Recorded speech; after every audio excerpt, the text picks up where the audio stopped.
স্বামীকে হারিয়ে দিশেহারা স্ত্রী সুমা বেগম জীবনসঙ্গী কাজের সন্ধানে বাইরে বের হয়েছিলেন ঠিকই, কিন্তু ফিরলেন লাশ হয়ে। অবুঝ সন্তানরাও অপলক চেয়ে আছে, সান্ত্বনা দেবার ভাষাও যে কারও নেই। গত ২৯ জুলাই থেকে নিখোঁজ ছিলেন বাক্প্রতিবন্ধী দিনমজুর কবির হোসেন। ঘটনার ৩ দিন পর বাড়ির পাশের পুকুর থেকে ক্ষতবিক্ষত লাশ উদ্ধার করে পুলিশ। এমনকি হত্যার পর বাড়িতে চিরকুট পাঠিয়ে হুমকি দেয় দুর্বৃত্তরা। নিহতের ভাই প্রথমে একটি অপমৃত্যুর মামলা দায়ের করলেও বিলম্বে রহস্য উদ্ঘাটন হওয়ায় এলাকায় চাঞ্চল্যের সৃষ্টি হয়েছে।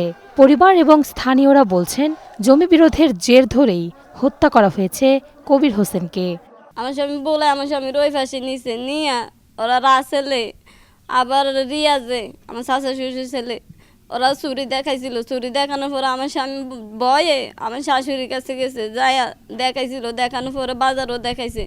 তারপরে মঙ্গলবার না আমার স্বামী বিকাল দূর থেকে নিখোঁজ। ভোলার তজুমউদ্দিন উপজেলার শম্ভুপুর ইউনিয়নের লামছি গ্রামের এই ঘটনাটি ইতোমধ্যে ছড়িয়ে পড়েছে।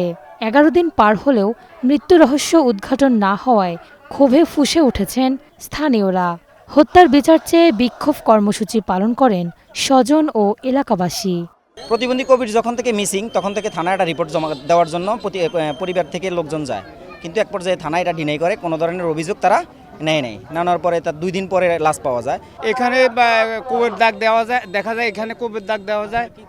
আমরা চাই তার উপযুক্ত বিচার যায়, যারা খুনি করছে খুনিদের ফাঁসি চাই আমরা। বিচার না হয় তাহলে তো এলাকার আরও 2-4টা লোক পড়ে যাবো হালাই দিতে, এরা কোনো প্রতিবাদ করবে না। এদের মনে এরকম সাহস এখন জাগি গেছে। ফাঁসির হুকুম দিয়ে আমার কলিজার মধ্যে ধাউ করে, আমার মার কলিজার মধ্যে ধাউ করে দিবেন।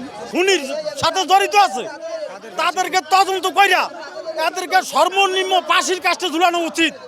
ঘটনা তদন্ত করে জড়িতদের দ্রুত গ্রেফতারের আশ্বাস দিয়েছে পুলিশ।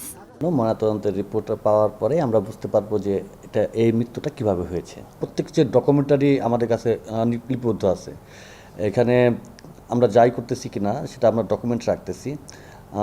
এটা গুরুত্ব সহকারে আমরা তদন্ত করতেছি। নিহত কবির হোসেন 4 সন্তানের জনক। Desk report, star news.